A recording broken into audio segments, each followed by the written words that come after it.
I'm at a small truck stop in Quebec, but this one is slightly more civilized than the one you saw in my last video. There's asphalt around, there's hardly any bugs, even though there's still some trees over here. But looks very peaceful, the birds are singing, the temperature is great, it's very warm, and it looks so peaceful and idyllic. And the only problem is that I've been sitting, you know, at my computer since 7 o'clock this morning. Just couldn't sleep. I was all worried. Why? Because I'm stuck here. This is what English-speaking people call Trois-Rivières. But to try saying that to a French person, to a Quebecor, a Quebec resident, they will never understand what you're talking about, because I think they say it Trois-Rivières. Anyway, it means 3 rivers, and that's it. That's how we say it. Trois-Rivières. And I talked to Lance, the agents, they say the same thing. They say, oh, where are you located? You looking for a load? I say, yeah, where are you? I said, well, it's 1 hour east of Montreal in Quebec. It's Trois-Rivières. Oh, Trois-Rivières, I know, okay. And that's what we know, you know. For the lack of a better way to pronounce it. But anyway, I just wanted to pour out my frustration, how difficult it is sometimes for a Canadian to find a load. Like, look at me, right? I just delivered that load, one skid to what was it, Ladorn, whatever, like up there north, and then I drove here yesterday. This was 200 miles, and of course it's all coming out of my pocket. And now I'm more or less close to freeways and interstates, right? So I'm cool, but now I have to find something that goes through Cambridge, Ontario, or Toronto, because I need to pick up my passport. You know, I want to check on my car, maybe spend a couple of days at home, because I've been running like this. What did I do? I was in, last time I remember, I was here again, and I delivered a load of your, if you remember, it was peat moss. I took it to Detroit, Michigan, and then from there I went to Cleveland, Ohio, picked up a load for Alberta. From Alberta, non-stop, I went to North Dakota, and there I shut down for like, what, 2 or 3 days, changed my tires, changed my wheels, did shocks, did tire service, and then drove empty to Tennessee, and then drove through, or tried to drive through the border in 1000 Islands region. But finally they let me through, so I went to over there, right, up north, and now I'm here. So what do? I don't want to go south into US, and loads are getting worse and worse, like this election. There was a load of those, you know, those sea boats from Quebec, 6 stops, going to Idaho. Oh really? Hey, I want to go to Idaho because I'm an idiot, right? So, but I mean, it pays okay, so I said, you know. Then finally I called her about this. I said, at least tell me what the stops are like, because they say 2,500 miles, but that's, if you look on Google Maps, from here, from basically like Montreal area to that town in Idaho, it's 2,500 miles. But where are the 6 stops that they mentioned, right? So maybe it's like Virginia, New York, and then you're looking at 5,000 miles, and it still pays the same amount of money, you know. And I called the lady, and she says, oh, they don't give us the list. We get that list of stops only when we request it. So sorry. So she says, let me email her. And of course, I'm guessing that's another broker, because you know, when they say her or him, they mean the customer. And she never got back to me. And I do all kinds of searches, you know. You wouldn't believe how creative you have to be. I'm searching 500-mile radius of this place on the Canadian side for loads going into US. Then I'm searching 500-mile radius on the US side of my home, because I'm thinking, okay, if I can find a good load, I'll just shoot straight there. And to give you an example, there was a load near Toledo, paying a whole bunch of money, because this was some kind of I guess, you know, one of those expedited emergency types of deals I like so much, because you do 300 miles, you make the same money you can do doing 2,000 miles, you know. Anyway, so I called them up, and I say, hey, you know, I'm like 1,000 kilometers away. I'm near Montreal, Quebec. I see you have a load in near Toledo, Ohio. And they're like, oh my God, you what? You want to do 1,000 K or like 600 miles? I said, wait a second, but look at the rate. You know, what do you, like these people, you know, they're so afraid of distances. And the same goes for customs border agents that will never believe you if you tell them that you drove 1,500 miles empty to pick up a good load. What? It pays that well? Oh yeah. Anyway, so too bad this load was gone, you know, otherwise I would just booked it. I said, you know, today's Thursday.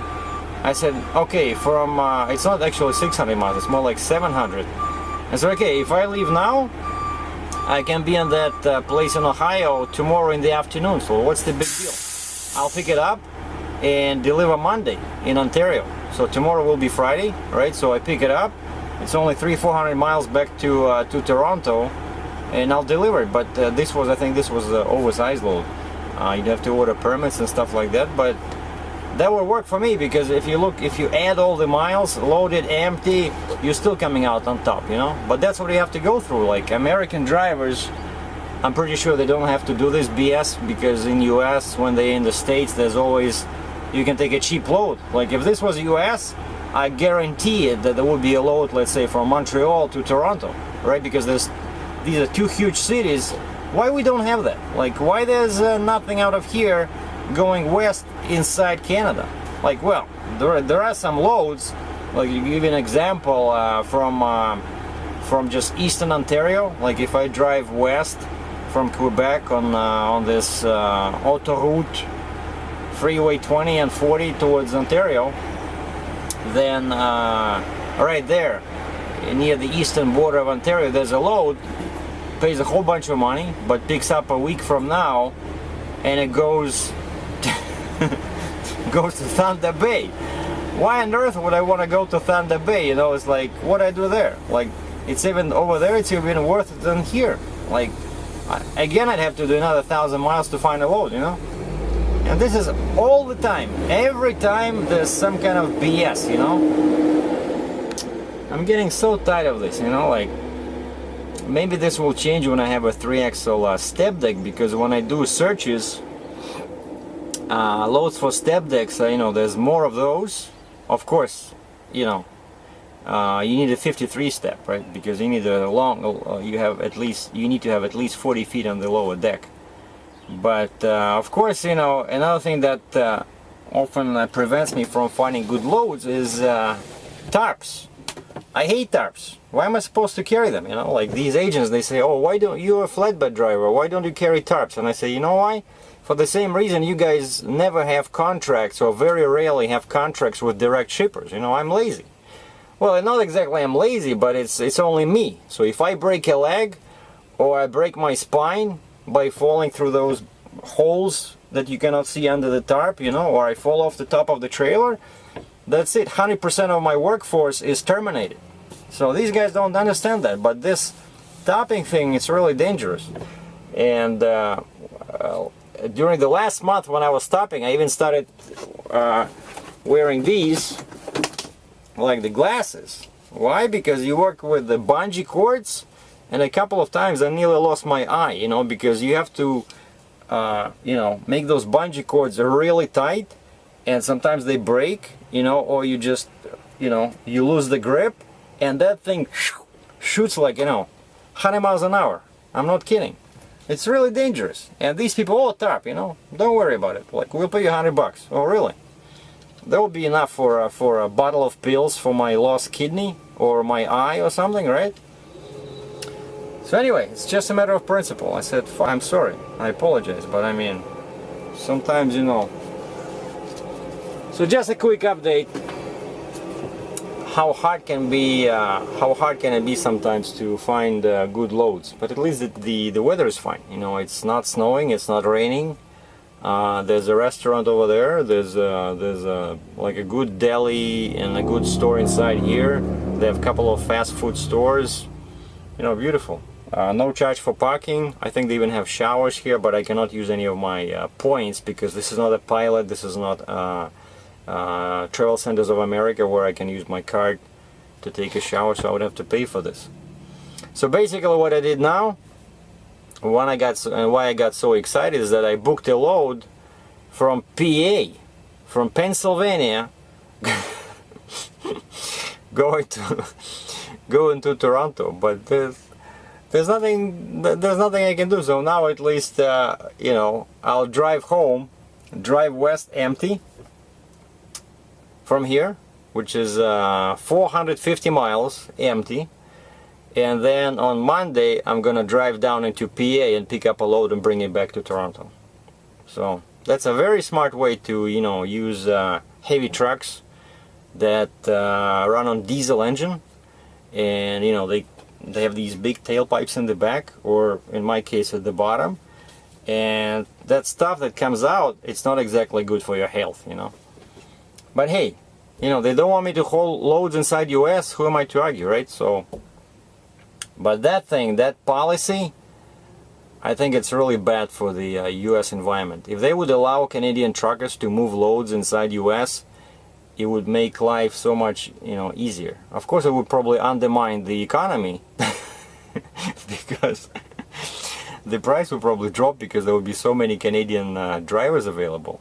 I don't know. Yeah, it's a really complicated issue, but sometimes you really get angry, you know, where you have to do like 1,000 miles inside US to find a good load back home. So that's just one of the realities of Canadian trucking in US. Thanks for watching. Stay safe and don't drink too much tequila.